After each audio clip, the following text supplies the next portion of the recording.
Hello guys, welcome back to my channel earth mom reactions and welcome करती हूँ आप सभी का अपने चैनल पे इतना सारा प्यार सपोर्ट देने के लिए।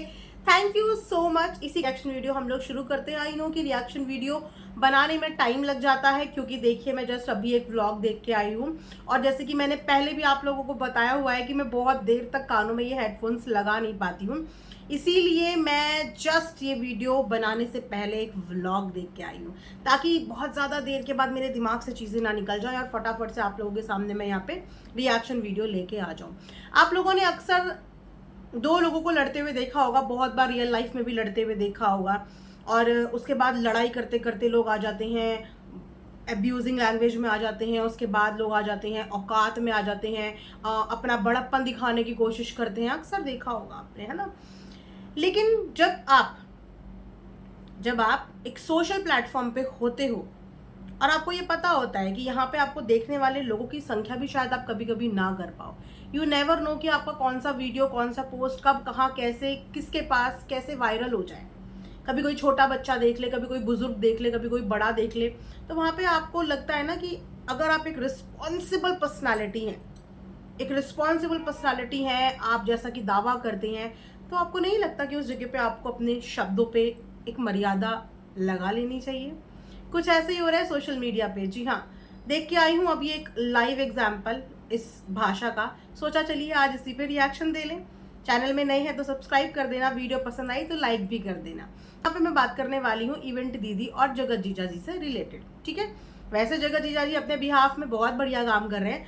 ऐसा लग रहा है कि अगर इसी स्पीड से जगत जीजा जी रिएक्शन देते रहे ना कहीं हम लोगों के पेट पे पड़ जानी है लात, हाँ, क्योंकि हमसे गजब रिएक्शन दे रहे हैं जगत जीजा जी। तो जगत जीजा जी थोड़ा सा रिएक्शन चैनल वालों का भी ख्याल रखो। अगर सारे टॉपिक्स आप ही कवर कर लेंगे तो हम लोग क्या करेंगे।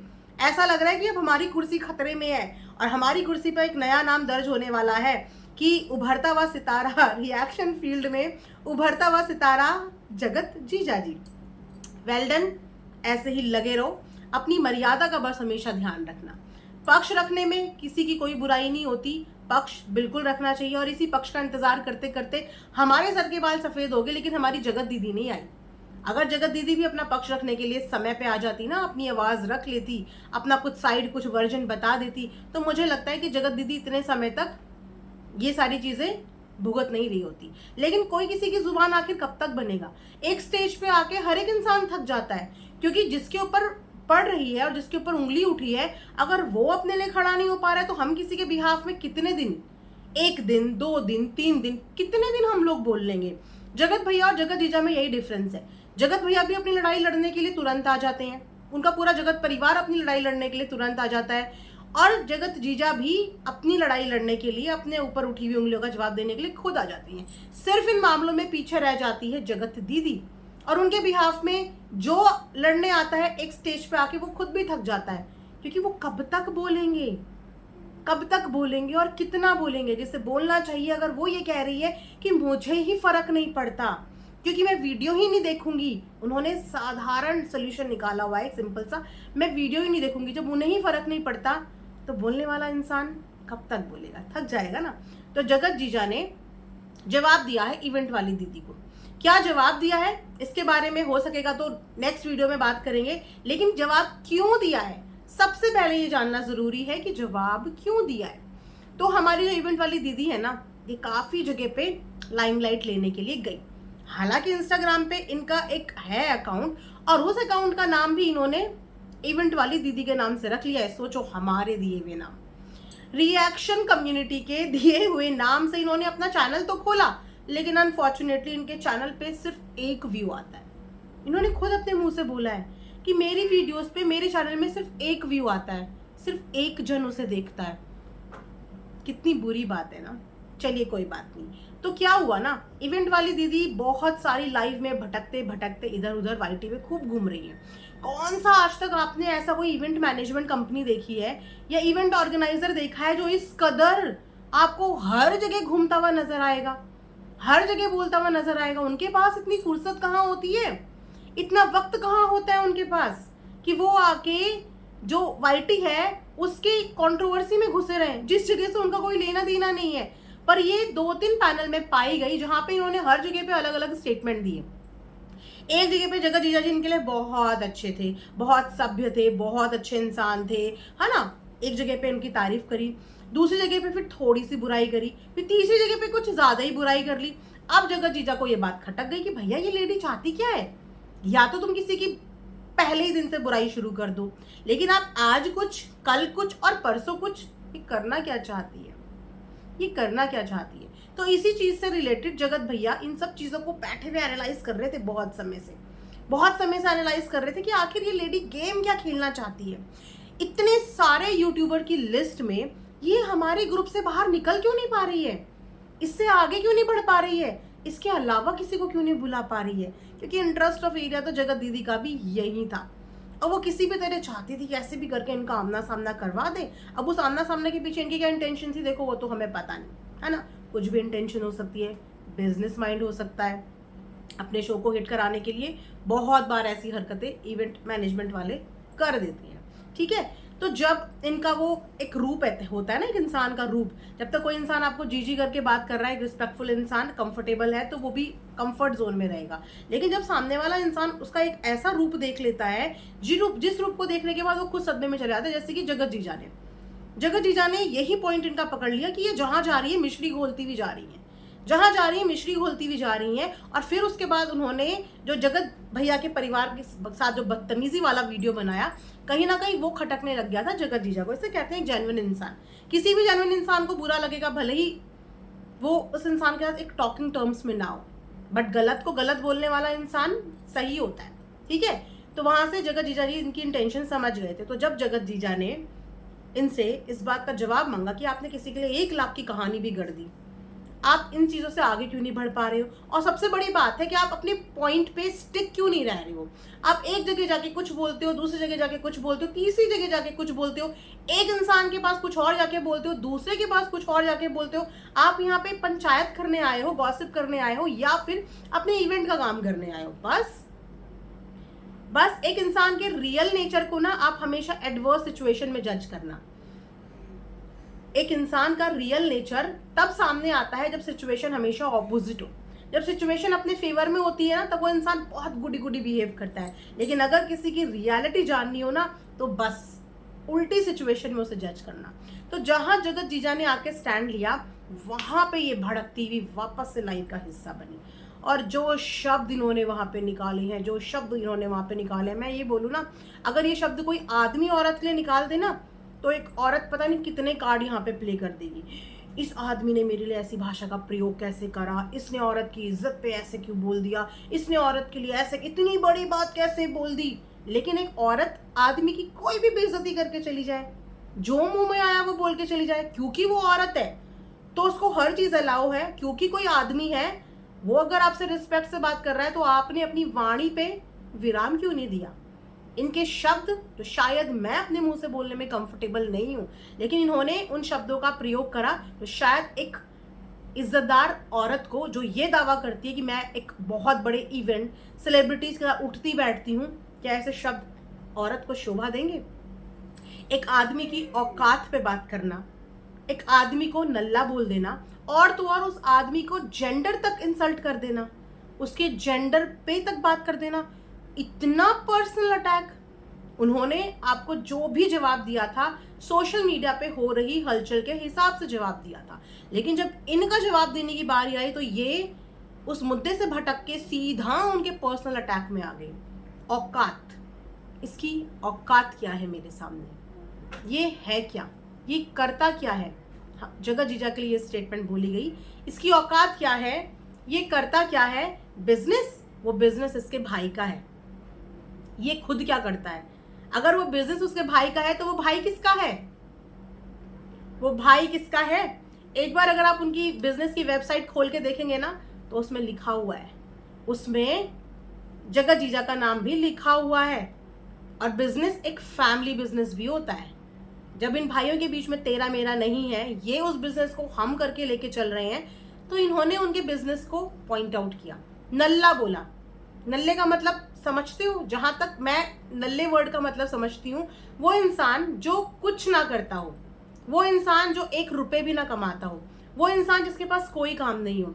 अगर आप ये भी बोल दो कि जगत जीजा के पास काम नहीं है, वो बिजनेस उनके भाई का है, बट उसके अलावा भी जगत जीजा नल्ले तो नहीं है। वो इंस्टाग्राम पे भी काम कर रहे हैं, वहाँ से भी प्रमोशन मिल रहे हैं, यूट्यूब पे भी काम कर रहे हैं और फेसबुक पे भी काम कर रहे हैं। पैसा तो वो कमा रहे हैं। और अगर वो नल्ले थे तो आप ये डिसाइड कर लो ना, तो फिर आपकी जगत दीदी उनसे शादी क्यों करना चाहती थी? एक बेरोजगार नल्ले इंसान से वो शादी क्यों करना चाहती थी? या इतनी बड़ी यूट्यूब की सेलिब्रिटी होके एक पेरेंट्स अपनी बेटी की शादी, जिसकी ऑलरेडी एक बेटी भी है, 2 बेटियों की जिम्मेदारी एक नल्ले इंसान को कैसे दे देंगे? क्या कोई अपनी बेटी एक नल्ले इंसान को दे पाएगा? इसे कहते हैं किसी को पर्सनल अटैक करना। उसके बाद इन्होंने बात करी उनकी औकात के बारे में। औकात बहुत बड़ा वर्ड है। लड़ाई में भी मैं तो कभी किसी के लिए यूज़ ना करूं, क्योंकि चाहे इंसान की औकात इतनी हो चाहे इतनी हो, देने वाला ऊपर वाला ही है। अगर ऊपर वाला सबको एक लेवल में रख लेता तो जो बड़े बड़े रिच टाइकून है वो अपने आप काम नहीं कर पाते। तो ये सारी जो क्लास है ना, ये बहुत ज़रूरी होती है बैलेंस बनाने के लिए, देश का बैलेंस बनाने के लिए, इकोनॉमिकल बैलेंस बनाने के लिए। इसीलिए सबसे ऊपर होता है, फिर उससे नीचे होता है, फिर उससे नीचे होता है। आप तो एक इवेंट ऑर्गेनाइज़र है ना। ऑर्गेनाइज़र का मतलब होता है जो चीज़ों को ऑर्गेनाइज करता है, और उसको टीम वर्क का मतलब बहुत अच्छे से पता है। आपकी टीम में वो भी होगा जो सबसे ज़्यादा ऊपर के चेयर में होगा, जो सबसे ज़्यादा पैसे खर्च करता होगा। उसके बाद नीचे नीचे नीचे नीचे सब होंगे। क्या सबकी औकात बराबर होती है? औकात इंसान के रहन सहन या पहनने से नहीं होती है। औकात होती है इंसान की ज़ुबान से, उसकी वैल्यूज़ से, उसके व्यवहार से। उससे उसकी औकात नापनी चाहिए। क्योंकि यहाँ पे अगर घर में काम करने वाली मेड भी है ना, तो वो भी हमारी ज़िंदगी का एक बहुत इम्पॉर्टेंट हिस्सा होती है, बहुत इम्पॉर्टेंट हिस्सा। अगर कभी मेड घर पे ना आए ना, तो घर के बर्तन खुद धोने पड़ जाते हैं, घर में झाड़ू पोछा खुद लगाना पड़ जाता है। तो हर इंसान की औकात बहुत ऊपर है, क्योंकि वो हमारी ज़िंदगी का एक हिस्सा होते हैं, और उनके ना आने से हमारी ज़िंदगी, हमारी लाइफस्टाइल, हमारी लाइफ साइकिल में डिस्टर्बेंस हो जाती है। तो औकात की बात ना करें। और अगर औकात की बात करें, अगर आप वाकई में पैसों से औकात की बात कर रहे हैं, तो एक बार पॉइंट आउट किसी के ऊपर करने से पहले अपने आप को रीचेक कर लेना चाहिए। एक बार अपना बैकग्राउंड चेक कर लेना चाहिए कि हम क्या हैं। हम जिसको बोल रहे हैं कि उसकी औकात क्या है, वो क्या है क्या नहीं है, हम क्या हैं। या तो आपके बारे में किसी को पता ना हो, तब एक अलग बात है कि किसी ने देखा ना हो, तो कोई बोले अरे इवेंट वाली दीदी सेलिब्रिटीज़ को बुलाती हैं लाखों लाखों पैसे देके, लाखों लाखों रुपए देके।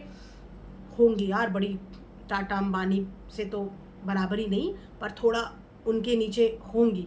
लेकिन आपने खुद अपना घर, अपना लाइफस्टाइल अपनी लाइफ में दिखाया है। कभी पराठे बेलते हुए, नाइटी पहन के पराठे बेलते हुए, और इस तरह बेलते हुए कि आपको ये भी नहीं पता कि आपकी बॉडी किस तरीके से रिवील हो रही है, या किस तरीके से आप हंसी का पात्र बन रही हैं, या किस तरीके से आपको मर्यादा में रहना चाहिए, कहाँ पे आपके कैमरे का फोकस होना चाहिए। इस तरीके के इंस्टाग्राम की लाइव्स होती हैं गाइस। इस तरीके की इंस्टाग्राम की लाइव्स होती हैं जहाँ पे अपने आप को, अपनी औकात बहुत बड़ी बताने वाली हमारी इवेंट वाली दीदी, जो शायद सेलिब्रिटीज़ के साथ उठती बैठती हैं, वो अपनी लाइफ के दौरान अपनी मर्यादा भूल जाती हैं कि मैं पराठे बेलते हुए ये लाइव कर रही हूँ, या मैं नाइटी पहने हुए लाइव कर रही हूँ, या फिर कहीं ना कहीं मैं बहुत सारी चीज़ें पहनना ही भूल गई हूँ। और साथ में मेरे साथ ज्वाइन हुए हुए हैं एक जेंट्स, साथ में उस लाइव में ज्वाइन हुए हुए हैं एक जेंट्स, और उनके सामने मेरे कैमरे का फोकस कहाँ है, मेरे घर का पीछे का बैकग्राउंड क्या है। और उसके बाद इतनी बड़ी बड़ी बातें, इतनी बड़ी बड़ी धमकियाँ, इतनी बड़ी बड़ी औकात की बातें। अगर यही बात पहले एक मर्द कर दे तो औरत रोती रोती आ जाए। इसीलिए बोलते हैं कि उतना बोलो जितना सुनने की क्षमता रख पाओ। इतनी ज़ुबान, इतनी गज लंबी ज़ुबान मत खोलो कि जब रिटर्न में आपको वो सुनना पड़ जाए तो फिर आपकी ईगो हर्ट हो जाए, है ना। ये तो चलो यहाँ तक तो फिर भी ठीक था, लेकिन इन्होंने जगत जीजा के जेंडर पे भी सवाल उठा दिया। आप जानते हैं जिस जेंडर पे आपने सवाल उठाया, जिस जेंडर पे आपने सवाल उठाया, उस जेंडर को तो हमारा देश भी जगह देता है। तो आपने इंसल्ट वे में उस जेंडर का नाम कैसे लिया? आपने इंसल्टिंग वे में उस जेंडर का नाम कैसे लिया जिस जेंडर को जगह मिली है हमारे यहाँ गवर्नमेंट जॉब में? उस थर्ड जेंडर को जगह मिली है हमारे यहाँ गवर्नमेंट जॉब में, और आपने एक आदमी के ऊपर किस बेस पे ये एलिगेशन लगाया? और अगर वो इंसान के अंदर इतनी कमियां थी कि उसकी कोई औकात नहीं थी, वो एक नल्ला इंसान था, वो बदतमीज इंसान था, वो आपके हिसाब से एक अलग जेंडर का था, तो आप क्यों उस इंसान को बार बार अपने शो का हिस्सा बनाती थी? आप उस इंसान का बार बार बैनर कभी पूछ के कभी बिना पूछे अपने इंस्टाग्राम पे टांग देती थी। इसका मतलब आपके शो में आने वाले लोगों की कोई औकात नहीं होती। हाँ, आपके शो में आने वाले लोग नल्ले होते हैं, या फिर आपके शो में आने वाले लोग ऐसे ऐसे होते हैं। दूसरे पे उंगली उठाने के चक्कर में इन्होंने सारी उंगलियां अपनी तरफ कर दी, सारी की सारी उंगलियां अपनी तरफ कर दी, अपने इवेंट की तरफ कर दी। कि आपने इवेंट में एक गेस्ट को बुलाया, एज अ गेस्ट बुलाया, बड़ी इज्जत मान सम्मान, वो क्या देते हैं ये लोग वहाँ पे, अवार्ड देते हैं ना, अवार्ड भी दिया, और उस अवार्ड को देके आपने उसी गेस्ट की बेइज्जती कर दी। इसका मतलब आपके अवार्ड फेक, आपका इवेंट फेक, आपका वो दिया हुआ मान सम्मान फेक, क्योंकि आप समय आने पे इस तरीके से गेस्ट की इज्जत भी उतार सकती हैं अगर वो गेस्ट जवाब दे दे। जगत जीजा ने ऐसी किसी भाषा का प्रयोग नहीं किया था, ऐसा कुछ गंदा गलत नहीं बोला था जिसकी वजह से उन्हें इस तरीके के शब्दों से सुनाया गया, है ना। क्योंकि आप एक महिला हैं, इसका मतलब ये नहीं कि आपको कुछ भी बोलना अलाउ है। आप एक महिला हैं तो आपको उस मान मर्यादा का ख्याल भी रखना पड़ेगा कि आप एक महिला हैं, और दूसरों को कुछ भी बोलने से पहले या उनको पॉइंट आउट करने से पहले एक बार ज़रूर अपना बैकग्राउंड खुद भी चेक कर लेना चाहिए, आई थिंक, है ना। और कोई भी इंसान छोटा बड़ा नहीं होता गाइस, आप सबको भी मैं यही बोलूँगी इस वीडियो के माध्यम से, कोई इंसान छोटा बड़ा नहीं होता। हमारी ज़िंदगी में एक छोटे इंसान की भी उतनी ही कीमत और उतनी ही वैल्यू होती है, क्योंकि उनके ना होने से हमारी लाइफ डिस्टर्ब होती है। हमारे देश को आगे बढ़ाने के लिए अगर बड़े से बड़े इंसान का कंट्रीब्यूशन है ना, तो छोटे से छोटे इंसान का भी कंट्रीब्यूशन है। तो इस तरीके का भेदभाव ना करें, किसी को किसी की औकात मत दिखाएं। औकात होती है आपके चरित्र से, औकात होती है आपके बिहेवियर से। अगर किसी की औकात नापनी भी है ना, तो उसके बिहेवियर और उसके चरित्र से नापें। उसके पास पैसा कितना है, उसका बैकग्राउंड कैसा है, वो कैसा है, इससे ना नापें। आई होप कि मेरा ये वीडियो आप लोगों को पसंद आया होगा। प्लीज़ कमेंट सेक्शन में कमेंट करके ज़रूर बताइएगा। चैनल में नए हैं तो सब्सक्राइब भी करना। मिलेंगे नेक्स्ट वीडियो में, तब तक अपना ध्यान रखिए। Thanks for watching earth mom reaction. Bye bye, take care.